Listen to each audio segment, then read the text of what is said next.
Hoje o videocast do Responsa recebe 2 artistas plásticos que vão contribuir com suas obras para a divulgação do nosso projeto. O Ricardo Caur e o Rony Evangelista. Eu vou ler um pouquinho a respeito deles aqui. O Ricardo Caur é Ricardo Ferreira, o nome dele, é mais conhecido como Caur, na cena global do grafite. Ele nasceu em setembro de 1980, no bairro da Moca, em São Paulo. Ele está em atividade desde 1998 e atualmente é reconhecido como um dos principais grafiteiros do Brasil.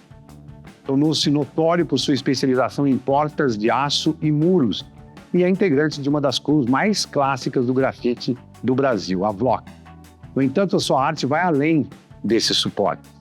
O Caur é um artista plural que explora diversas formas de expressão artística e atualmente está imerso no universo da geometria das formas.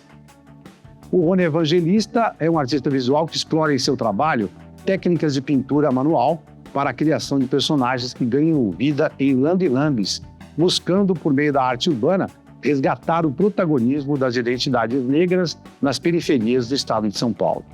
Utiliza as ruas como sua principal plataforma de exposição e a moda como um instrumento para explorar novas possibilidades de existência na cidade. Ele ganhou notoriedade a partir de 2016 ao criar a personagem Tieta, que é uma representação da mãe dele, que na época estava enfrentando câncer de mama.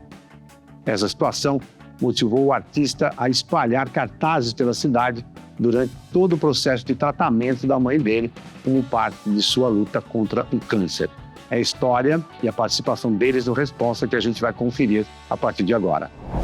Bom, e aí a gente começa com essa história do Rony e do Ricardo aqui, para a gente falar de arte, mas na verdade é porque a gente quer se conhecer.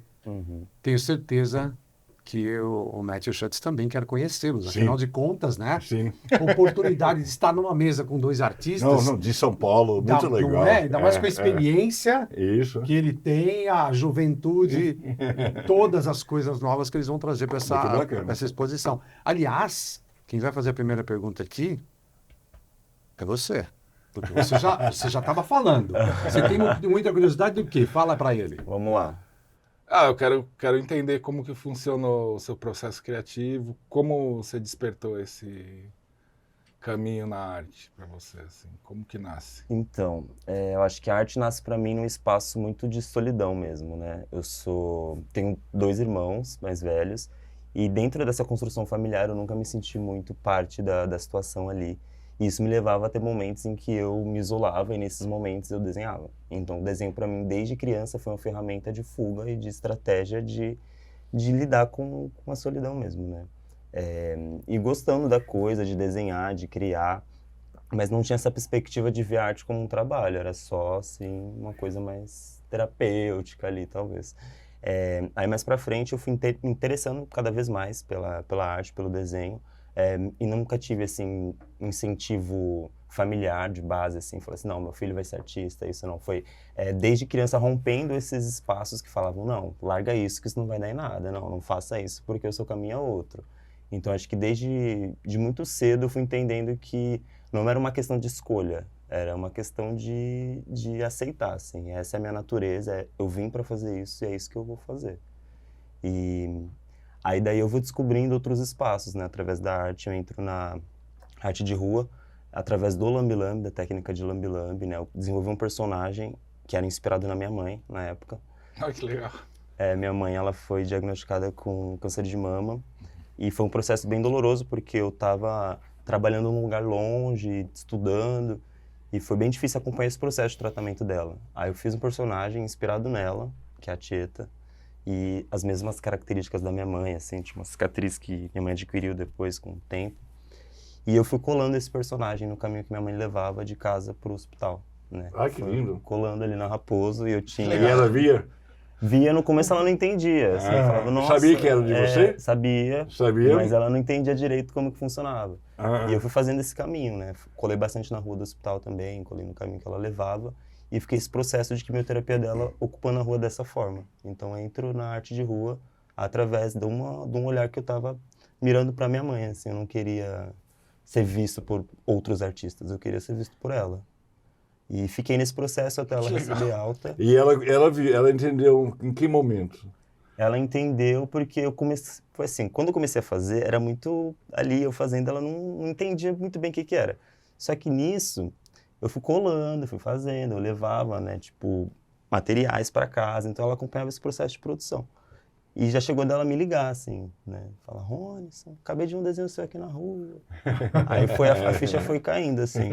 Mas você conceitualizava para ela, não, mãe, isso aqui é uma forma de poder estar te trazendo uma energia boa, uma força para você continuar o tratamento. Mas você tinha isso claro? Porque às vezes você pode até passar quando você tem claro. Você tinha isso claro? Eu acho que no começo não.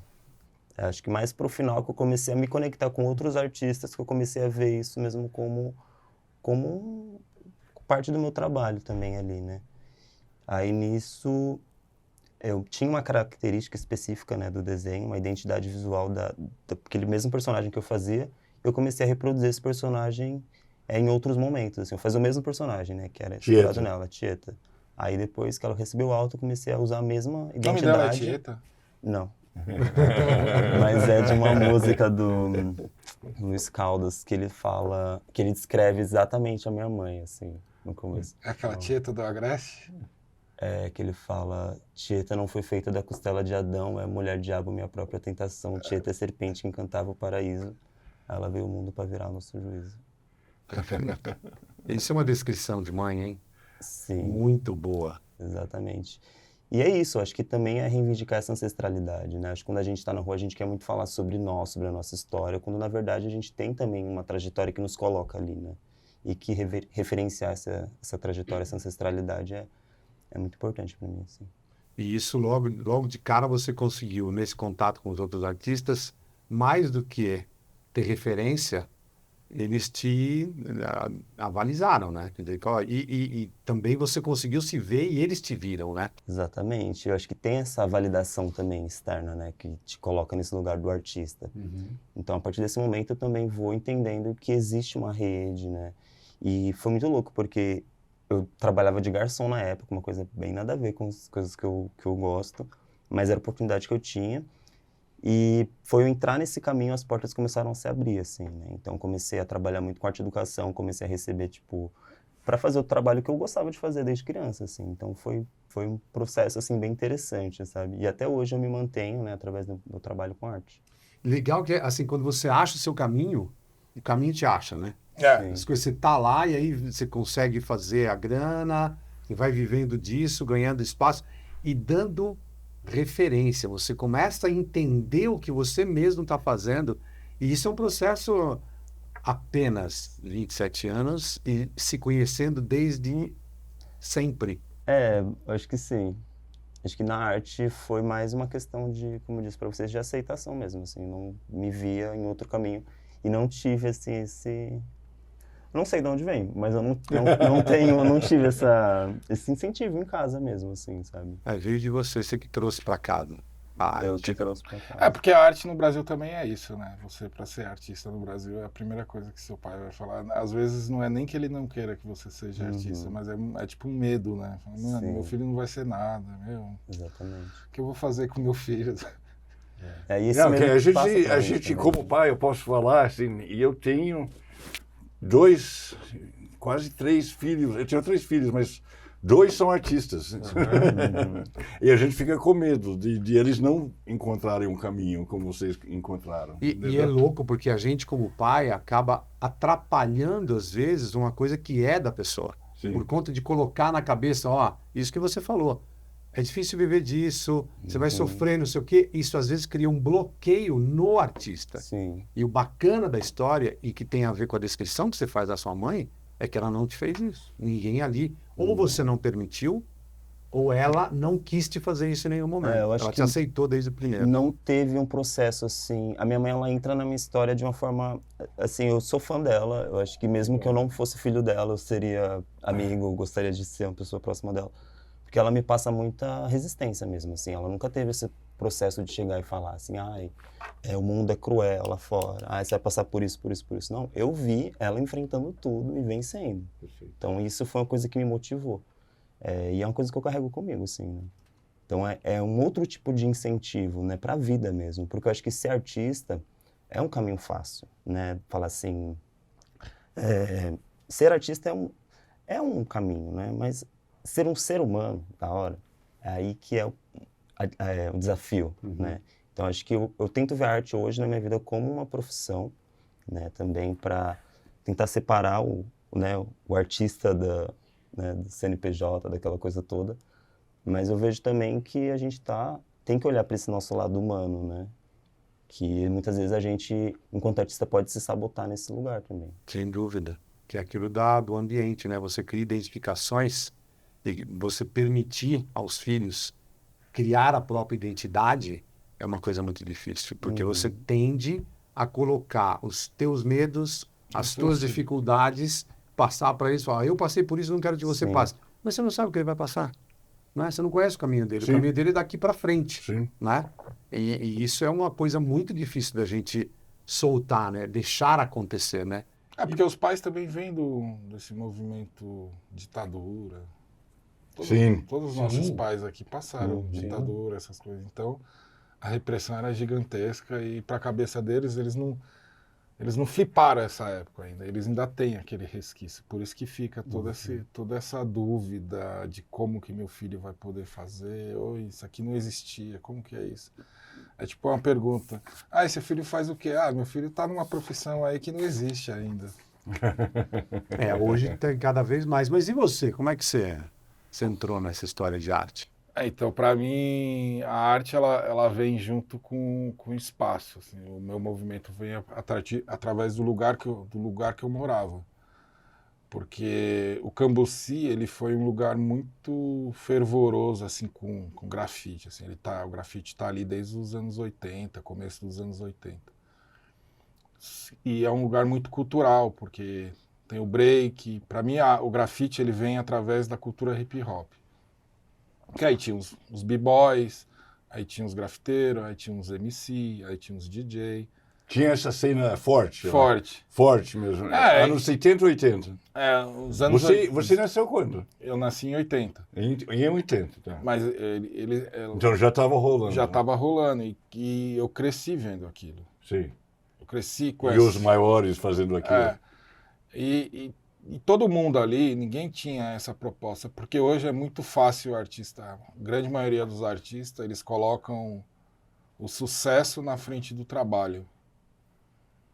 E o principal que eu acho que o artista precisa ter é bem isso que você falou,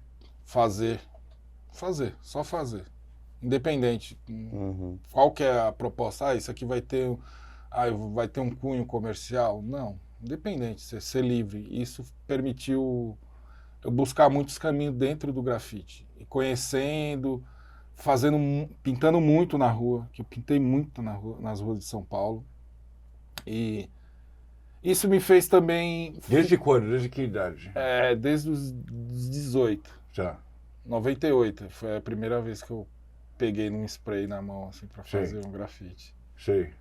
Aí depois, daqui pra lá, eu nunca mais parei. Sei. E a busca o meu trabalho, ele vem também de um estudo familiar, que da parte do meu pai, eles são judeus.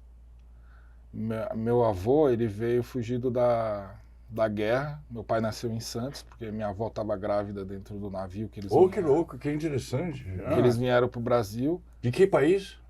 Meu avô é da Alemanha e minha avó era portuguesa. Que meu avô ele conseguiu fugir da Alemanha, ele foi para Portugal, para Lisboa. E em Lisboa ele conheceu minha avó. E aí veio para cá. Aí eles ficaram um tempo lá porque Portugal aceitava. Sim. Eles protegeram muito os refugiados. E depois eles resolveram vir para o Brasil. E meu avô ele trabalhava com lapidação. Ele é lapidador. E a parte da minha mãe é do Nordeste, só que eles são de uma cidade que foram muito próxima a mineradoras, essa coisa de garimpo. Então eles sempre trabalham. O meu avô, da parte da minha mãe, ele buscava muita pedra. Eles iam para o garimpo fazer esse lance. E um tio meu achou uma pedra uma vez e mudou. De ouro? Não, de um diamante. Assim. Diamante, sim.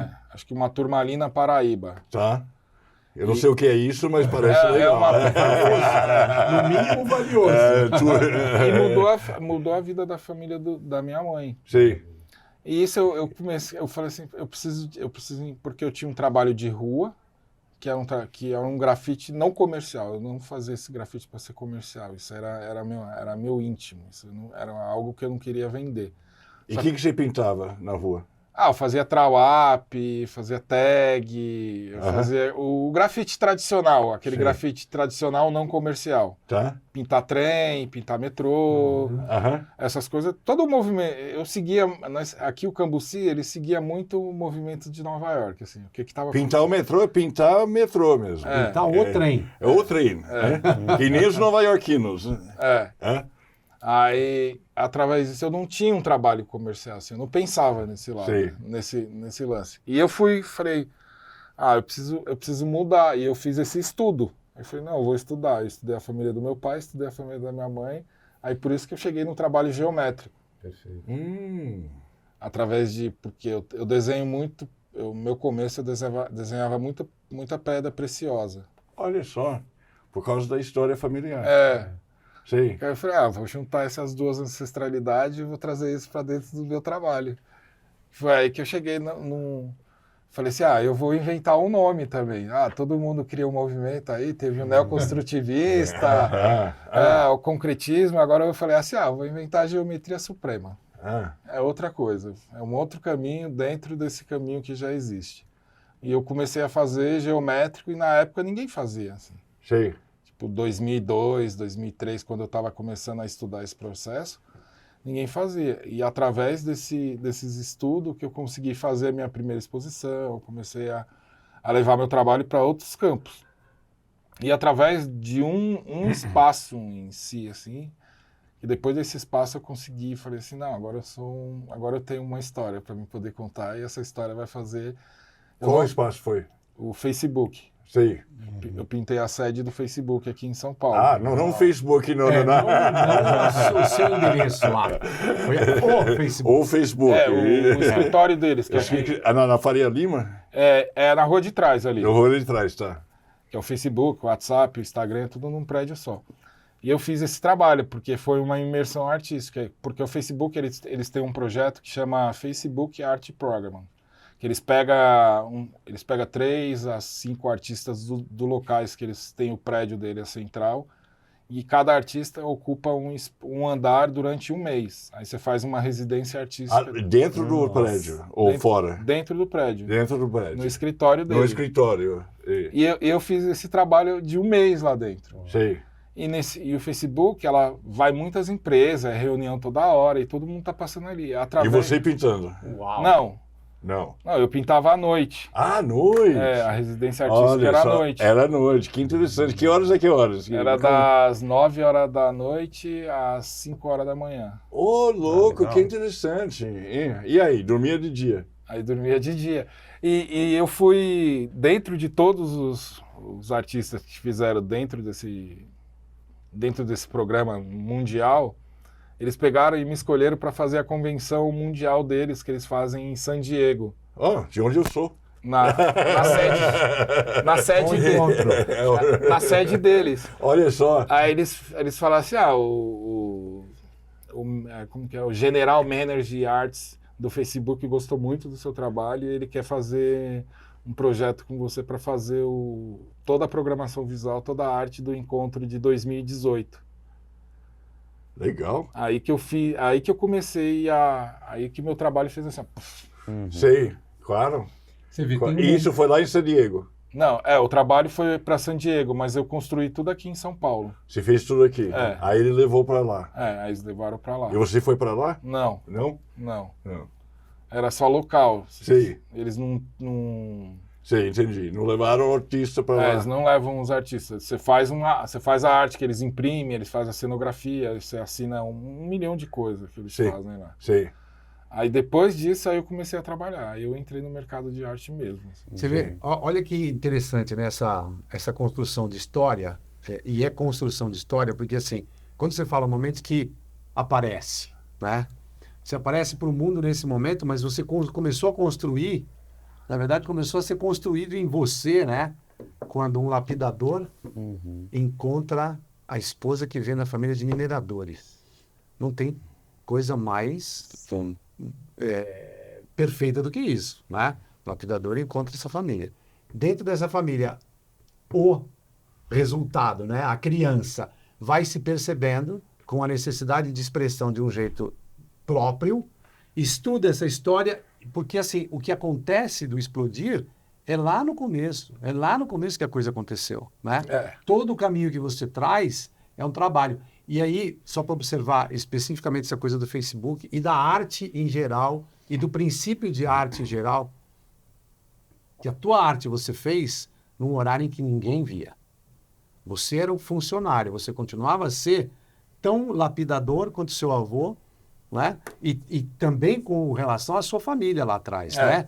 Buscar a arte, cavocar para buscar a pedra e achar alguma coisa que te transforme. Ele, através desse caminho, achou uma coisa que transformou, que foi. Isso foi para fora. E você foi para buscar o olhar da sua mãe, né? Sim. E esse explodir, o que acontece aí? Você tem... o mundo te vê e o seu mundo te vê. Quando você se descreve como uma pessoa, muito, né, na minha, estou lá fazendo meu desenho, você explodir para a vida é a sua mãe. Aqui é outro explodir para a vida, é outro caminho. Mas tem uma história muito parecida, que é você, desde o primeiro momento, você sentir que você precisa se expressar de um jeito diferente. E aí, Matt, eu acho que tem o caminho de arte, né? E de você até contar essas coisas pra gente, do que você viu desde essa sua exploração na cidade de São Paulo, a sua trajetória de Estados Unidos para o Brasil, porque esses artistas a gente vê nascendo, parece que é desde o primeiro dia, né? Que a coisa está acontecendo. O cara está buscando isso dentro dele, né? É respeitar a própria história, respeitar os próprios instintos, impulsos, né? Eu vim para São Paulo a primeira vez nos anos 80, em 80 mesmo. Eu já tinha morado num intercâmbio no Mato Grosso. E aquilo foi muito louco, porque eu vim da praia dos anos 70, na Califórnia, para o Mato Grosso. E aí eu não entendi nada, eu não falava português, eu caí lá. Mas aí eu fui para a faculdade lá na Califórnia e eu queria entender o que eu tinha. Aí eu fiquei estudando o Brasil, estudando história e tal. E aí eu vim para o intercâmbio na USP, em 80. Aí eu me apaixonei por São Paulo. Acho que tem uma energia aqui de cidade grande, no hemisfério sul. Assim, ela te suga. Ela te suga, é muito. Eu achei, puta, é muito. Eu sou de cidade pequenininha, da praia e tal. E aí, quando eu comecei, eu não lembro quando eu comecei a ver arte, mas São Paulo é muito cinza. É muito concreto, é muito frio. Já foi mais frio. Sim. São Paulo esquentou 3 graus dos anos 80 para cá, em média e tal. Eu tive que fazer essa pesquisa. Mas quando eu comecei a ver, eu não lembro quando foi exatamente. Foi acontecendo isso. Vocês... Bom, 98, o hip hop e tal. Eu achei o máximo. Eu falei, nossa, São Paulo nasceu para isso. Tanto lugar de ir para pintar. Sim. Porque E eu acho que a cidade fica muito melhor. Aquilo que tem lá no Milcão, por exemplo, gente, que demais. Lá na Zona Norte, aquele museu a céu aberto. Eu peguei aquilo quando aconteceu. Isso é muito legal para a nossa cidade. É muito importante também frisar que esse movimento ele já existe, né? Ele já existia lá atrás. Sei, eu que não via, talvez. Então, mas era Mas eu por cheguei em isso. 80, Por isso, porque os artistas ainda estavam no seu, como se diz, Hall of Fame. Eles O que estavam... significa isso? Hall of Fame é o meu mural no meu bairro. Sei. Os artistas ainda estavam, cada artista estava no bairro.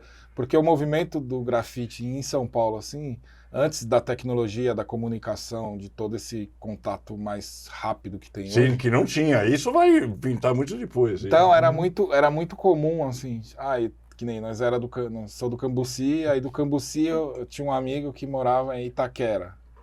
Que é tipo 1 hora do Cambuci, assim, é muito longe. Aí você ia lá, você pintava lá, Aí tirava foto, tudo, aí levava pra casa aquela foto, guardava. Sei. Não é que você ia postar aquela foto. Não tinha onde Não, mostrar. aí você só guardava. Então, você tem muito... Você tem isso ainda? Tenho muito... Você tem nossas fotos? Tenho, muita Que foto legal. Isso é antiga. bom. Eu tenho muita foto antiga.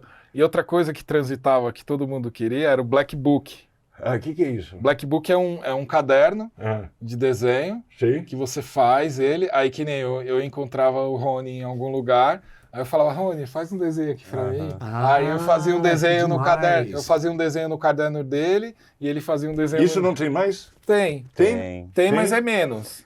Tem bastante também da cena do picho, né? É. Porque o picho, ele também tem uma cena específica que acontece, que é diferente do grafite, e no picho tem as folhinhas, né? Que é a mesma coisa. Explica o picho um pouco pra gente, pra mim, pelo menos. O picho, ele vem muito nesse lugar de ocupação da cidade também, né? E eu vejo muito desse lugar, dessa pessoa da periferia que não é vista, indo lá e colocando o nome dela do jeito que ela gosta de escrever em cima de um prédio, assim. Agora vocês vão me ver, agora eu quero ver se eu não existo, sabe? Então, acho que o picho, ele vem muito... Pertencer, né? Os caras pertencem. Os caras pertencem Picho de uma de forma... pichação, então. De pichação. Vem muito numa forma de ocupar a cidade. Muita gente que fala assim, não, o grafite é muito mais aceito, porque é colorido, tem toda a sua história ali, mas o picho, ele vem muito mais numa contracultura mesmo, né? E reivindicando isso. Como o grafite já foi também, mas Como o o grafite grafite foi Sim. se impondo e conseguiu se impor. Como tudo na arte, eu acho que até na nossa sociedade, né? Tudo que é contra, em algum momento ele é absorvido. Sim. Né? Mas eu acho o que... rock and roll, o hip hop, por exemplo, hip hop era contra a sociedade, hoje faz dinheiro para a sociedade. Então, o movimento, assim, que nem eu vejo que a pichação é um movimento muito original, é único, é brasileiro, 100% brasileiro, não tem... O qual? Pichação. Sim. Pichação é 100% brasileiro e São Paulo é precursor nesse movimento. Sim. Só que dos anos para cá está acontecendo esse movimento ao contrário. Eu vejo assim, mas pode soar até meio arrogante, mas eu vejo a pichação meio que sendo domesticada. O que é a pichação domesticada? Eu pegar um pichador e falar, pinta essa tela aqui, aí eu coloco ele dentro de um Como o quadrado. grafite foi. Como o grafite é um fez. quadro, não tá pichando prédio. Porque o grafite ele abriu essa porta, essa possibilidade. Porque o nosso começo, o grafite era grafite. Hoje não, hoje o grafite é 1 milhão de coisas, é arte urbana. Aí a arte urbana é milhões de movimento dentro do mesmo movimento. É o lambe, é o geométrico, é o 3D, é escultura, é muito gigante hoje. Escultura é arte de rua? Escultura é arte de rua. Como? Conta pra mim como funciona. Uma escultura, a grande maioria dos artistas no Brasil, quando fazem escultura, essas coisas assim, que ele tem uma proposta mais de ocupar a cidade, ele chega em pontos determinados e instala. Uma 23 de maio. O que ele instala? Uma escultura. Ele monta uma escultura de ferro, que essa escultura ela tem uma mensagem, tem um diálogo para um espectador. E é isso que acontece no grafite. Tem muita coisa. Quando fala grafite, é muita coisa. Sim. O grafite já não é mais assim. Lambe já é grafite, é isso? Não, arte urbana. Não, arte urbana. A arte urbana, Tá bom. O guarda-chuva é grande. O guarda-chuva é grande. É muito movimento. Eu posso fazer uma arte urbana, fazer um crochê numa árvore, num poste. Então, malabarismo. Sim, malabarismo. Malabarismo. Tudo que ocupa a cidade virou arte urbana. Tá. Boa. Esse é um ponto de ocupação da cidade. Porque a gente começa a falar de mobilidade, né? Sim. Porque você podcast é sobre mobilidade, né? Não, além de, né? A gente está falando de arte, que é bom apresentar e conhecer vocês. Mas quando a gente fala dessa história da mobilidade, e você tocou na coisa do grande guarda-chuva da arte urbana, essa mobilidade da própria arte, né? Faz de vocês, inclusive, artistas que estão se movimentando de uma para outra. Não é? Você faz um grafite um dia, você vou fazer uma pichação. Eu tenho um personagem, eu estou desenvolvendo, mas eu vou me mover para outra forma de expressar, vou em outro lugar fazer isso. Lógico que a gente acaba falando, que a gente está falando aqui de mobilidade, de você ir de ônibus, de trem, de bicicleta, de moto, de carro, de Uber, não importa. Mas essa forma de você se mover para uma coisa e outra tem a ver com as tentações, né? Ó, eu quero fazer, eu vejo, eu converso, eu tenho um black book, né? De outra pessoa, pô, eu gostei desse trabalho desse cara. Vou falar com ele para ver se eu tento alguma coisa nessa área. Isso tem a ver com a cidade de São Paulo, isso tem a ver com grandes cidades, onde você, na verdade, o que é a mobilidade, né? A mobilidade de pensamento, é de comunicação, é de você trocar com o outro sem barreiras. Exato. E o que a cidade mais faz é criar barreiras. Sim. Quando a gente fala de moto, né, falando especificamente desse povo, né, do povo que usa moto, ele tem várias barreiras e talvez a coisa que mais permita essa mobilidade numa cidade como São Paulo seja você ter um motor no meio das pernas, que é o que é uma moto. Te dá um motor no meio das pernas, você ter essa mobilidade. No começo da nossa conversa você falava, né, pô, você está andando tão rápido que você não consegue ver a arte, né? Por conta de uma necessidade, né? Por conta de uma forma de se expressar, e em cima da moto, o cara também se absorve. Ele não pode ficar olhando muito para a Não arte, pode não. ficar, mas olha que uma coisa louca. Ele acaba fazendo arte. Sabe por quê?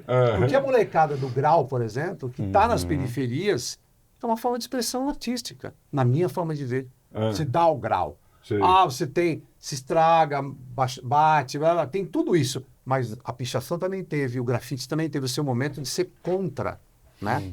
Quando vai ser absorvido, não sei. Mas tem a ver com uma necessidade do ser humano de se comunicar, de se expressar.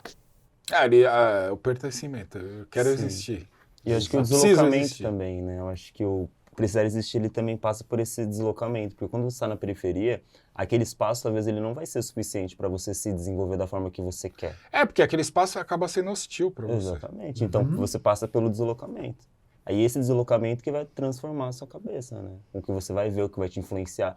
Porque a gente fala sobre arte de rua, mas são várias situações dentro do cotidiano urbano que influenciam a pessoa. Você vê uma criança pedindo dinheiro no sinal, isso vai influenciar você, você vai absorver isso de alguma forma.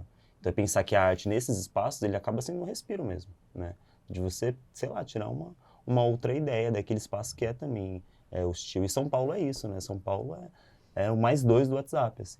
Né? Tá todo mundo no seu corre, ninguém tá olhando pro lado, né? Porque é isso, né? E muito disso também, vem de outros lugares também. São Paulo é muito composto por imigrantes, né? Pessoas de outros espaços. E A migração, é interessante, né? São Paulo é o Brasil inteiro aqui dentro, aqui você vai ter todo mundo. É o mundo inteiro.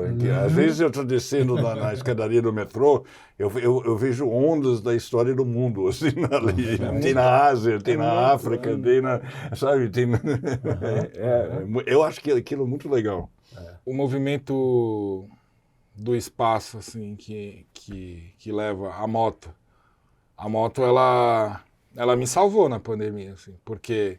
Você tem moto? Não. Eu nem posso andar de moto. Minha religião não permite. É. Aí... Eu trabalhei muito trabalhando com arte corporativa. Depois o Facebook abriu um negócio pra mim que eu falei, eu não sei o que é isso aqui. Porque pra mim era tudo novo. Sim.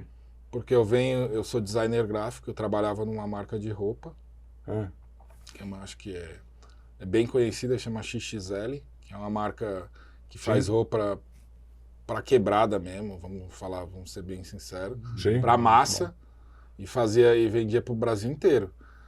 E eu, através disso, eu mantinha o meu trabalho de arte, o meu estudo, o meu início, eu falava, não, isso aqui eu não vou vender ainda, isso aqui é meu, isso aqui é só meu. E você tinha expediente? Você eu trabalhava todo dia? Eu trabalhava na XL como designer gráfico, eu desenvolvia toda a programação visual, desenhava roupa, desenhava anúncio, desenhava estampa, fazia site, fazia tudo aquilo ali. E quando eu saía de lá, eu tinha uma estabilidade financeira, que essa estabilidade financeira me dava a oportunidade de estudar, experimentar o meu processo criativo. Para poder chegar também nesse caminho que hoje eu tô, eu trabalhei na XL 12 anos, foi 12 anos de estudo, assim. Eu estudei 12 anos. Eu li muito. E eu fui buscar nas raízes brasileiras, e nós temos um movimento muito grande no geométrico. Que tem o Saciloto, Lijapap, aí tem Elliot Sica, tem muitos artistas muito tem uma história maravilhosa e isso me fez olhar para dentro, porque a grande maioria dos artistas brasileiros, eles muito olham para fora. E eu sempre pensei... Para fora quer dizer para o estrangeiro. Isso, as referências de fora. E eu falava, não é isso. Eu não quero, isso aí já existe, já tá. Eu quero algo novo, eu quero algo que ninguém viu, algo que eu possa falar assim, eu comecei esse movimento aqui. Vou entrar no grafite e vou fazer isso. As pessoas estão acostumadas àquela estética grafite. O que é grafite? É uma letra, um personagem, um risquinho aqui, um brilho. Eu fugi desse padrão. Um contorno. Eu falei, não vou usar contorno, não vou usar brilho. Eu vou criar algo novo que ninguém vai ter acesso a isso. E eu trabalhando nessa marca, me deu possibilidade de criar esse estudo. Por isso que eu agradeço muito essa marca, porque essa marca foi a marca que me fez ser artista, de verdade. Me deu possibilidade de viajar para fora, estudar, ir em grandes museus, viajar o mundo e ter uma oportunidade de estar... Você viajou a trabalho? Não, é férias. Não, Férias. Sim. Vai lá.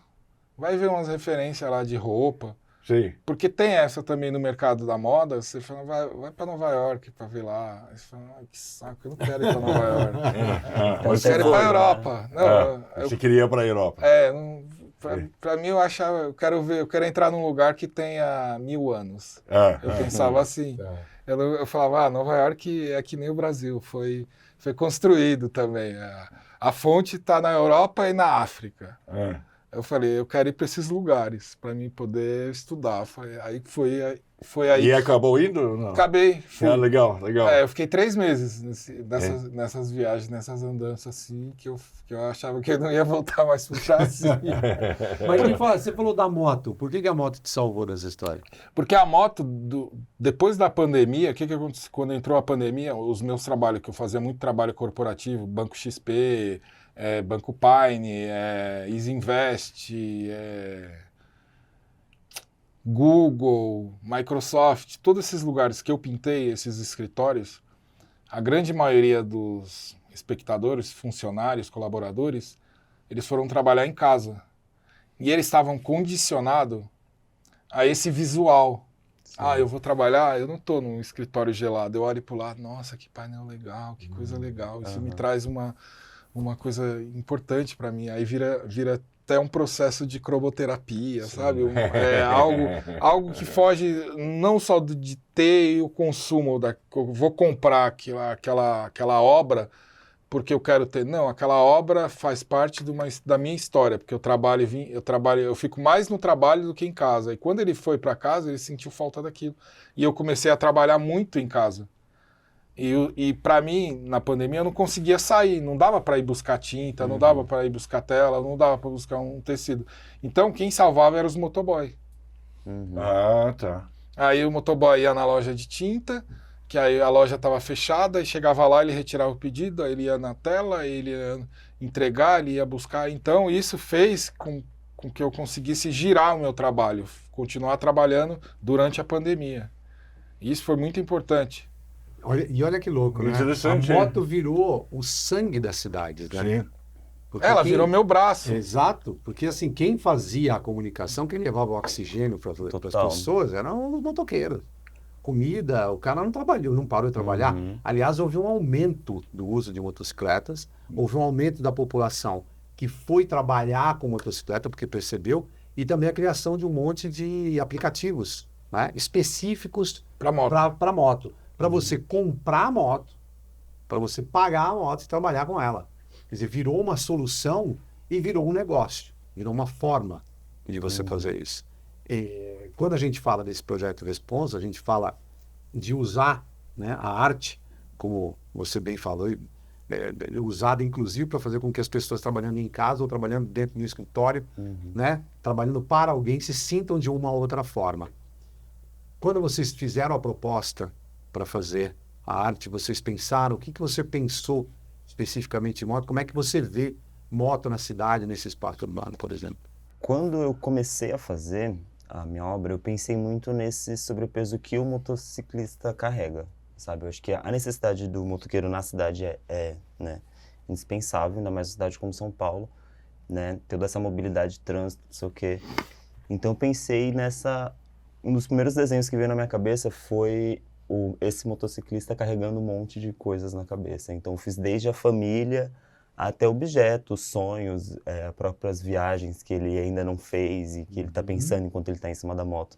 Então eu fui pensando assim nesse sujeito mesmo, né? Nesse motoqueiro que carrega tudo, né, nessa bag, inclusive os sonhos dele, assim. Então fui mais indo dentro dessa linha, né? E é o que eu quero levar também, mais essa ideia de humanizar o trabalhador ali, né? Que é tão desvalorizado e que é tão necessário e corre tantos riscos, né? E para você? Eu vejo que nem você pontuou, né? Aumentou muito, né? Aumentou muito. Antigamente só tinha um tipo de motoboy. Era o motoboy raiz. Que era aquele motoboy que tinha aquele baú atrás, que levava documentos, Sim. que deslocava entre a cidade. E não tinha essa outra questão de aplicativos. Sim. E isso fez eu pensar na obra em criar uma linha crescente da moto na cidade. Como a moto ela vem ocupando o espaço e a cidade. Aí eu quis trazer... Para mim é mais uma homenagem. Homenagear esses motoqueiros.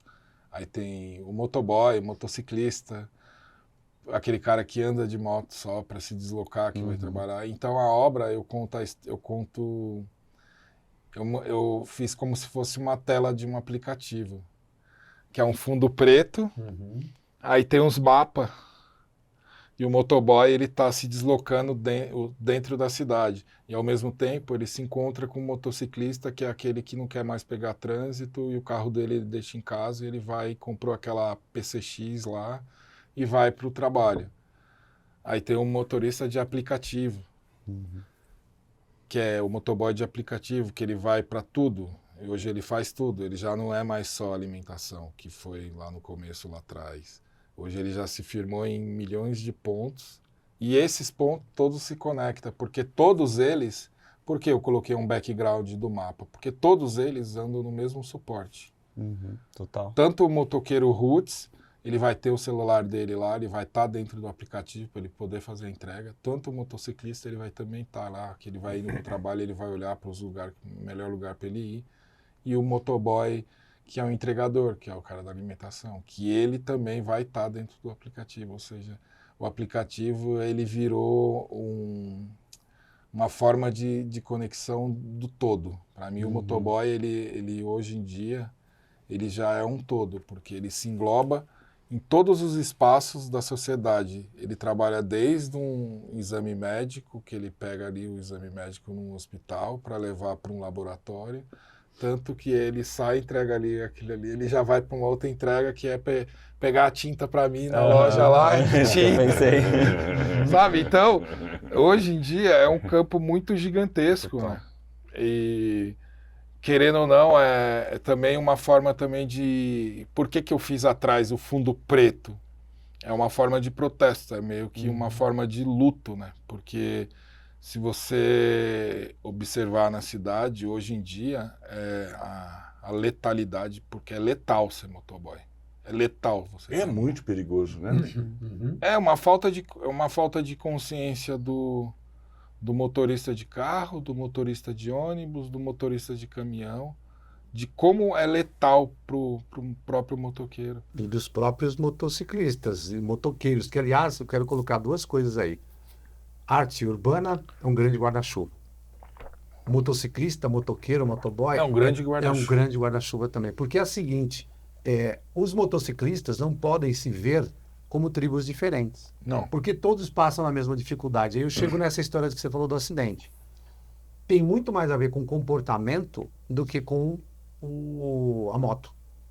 Porque a moto ela desenvolvida, né? Sempre desenvolvida, sempre cada vez melhor, pensando em dar segurança, mas ela tem uma coisa que ela precisa ser compreendida na sua natureza, né? O equilíbrio é equilíbrio dinâmico, ela precisa estar em movimento para ter equilíbrio. Ela atrai, ela faz com que a gente se sinta muito próximo de quebrar qualquer regra de trânsito, porque ela é muito maleável. Você pode fazer qualquer coisa. Então, você está muito mais à frente do carro, você está livre de de visualização, né? Você tem uma área de visão melhor, então você acha que você pode passar aquele sinal vermelho porque você está vendo que não vem outro carro. Só que é uma infração de trânsito. Você anda no corredor, e aí eu te falo, por experiência, você andar no corredor é muito mais seguro do que andar atrás de um carro. Porque atrás de um carro você não tem visão do que está acontecendo à frente. Só que você pode usar o corredor se você respeitar que tem outra pessoa dentro do carro que não tem a visão. Então, o acidente que acontece, ou muitos acidentes que acontecem, o cara não me viu. Ele não vai te ver. Eu falo como É o famoso ponto cego. Você está no ponto cego. Então, quantas pessoas sabem que existe o ponto cego? E outra, você está em movimento, o ponto cego. O ponto cego é de várias pessoas. Hoje, até chegando aqui e pegando na estrada, você tem um trecho de congestionamento onde você vai encontrar 500 carros. A cada 5 metros é uma pessoa diferente que está te vendo ou não te vendo. Se a pessoa está te vendo ou não te vendo, por que você vai continuar a 70, 80, 100 por hora no corredor, num espaço que basicamente cabe a moto?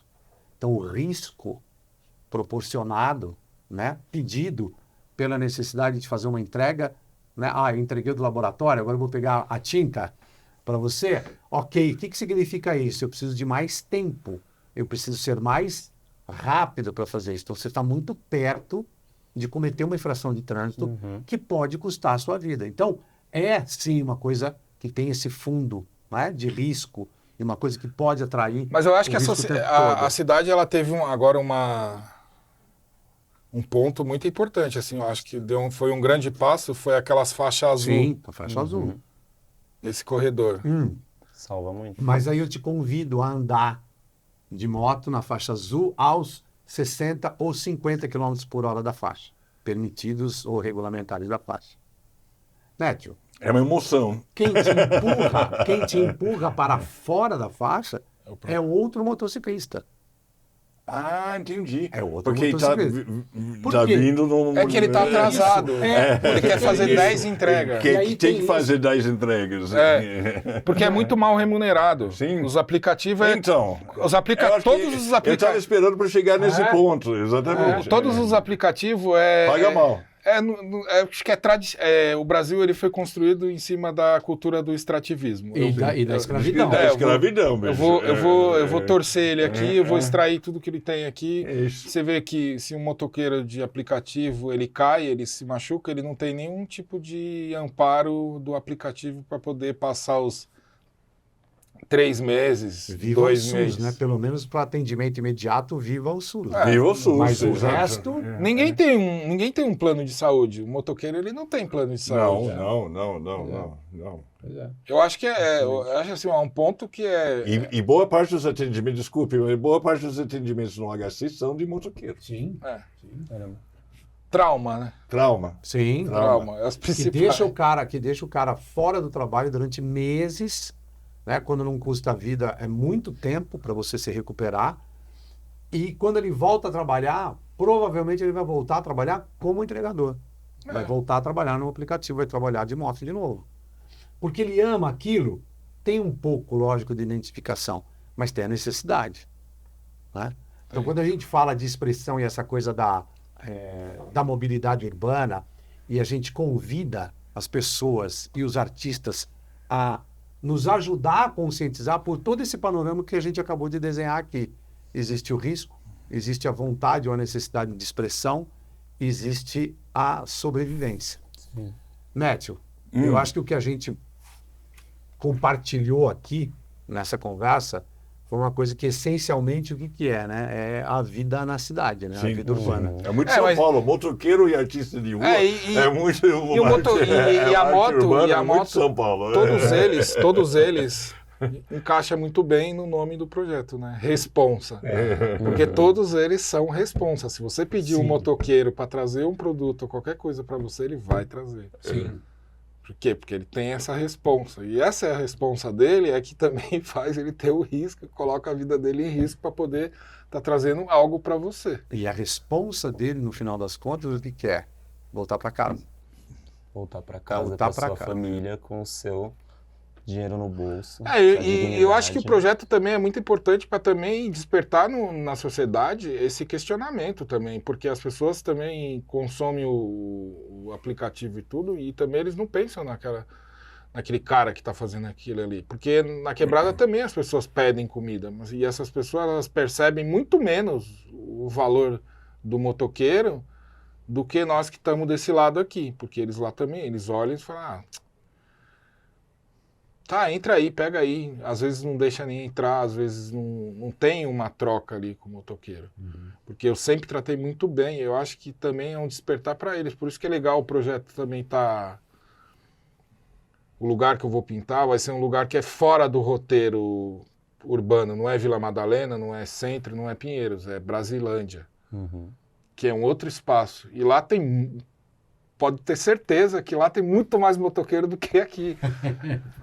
E esse trabalho, fazendo esse projeto lá, também é um despertar para a comunidade, porque ali muitas pessoas que frequentam a fábrica de cultura deve ter algum conhecido que é motoqueiro. Sim. E para a gente encerrar essa nossa conversa, o objetivo primordial é valorizar a pessoa, né? Tanto os artistas, né, que têm talvez uma origem, pichação, grafite, não era para ocupar a motocicleta também. A motocicleta era para ser só um veículo de transporte, sim, mas fundamentalmente e tradicionalmente aqui no Brasil, de lazer. Era coisa de rico. E rico não usava para ir trabalhar a motocicleta, ia só para a praia.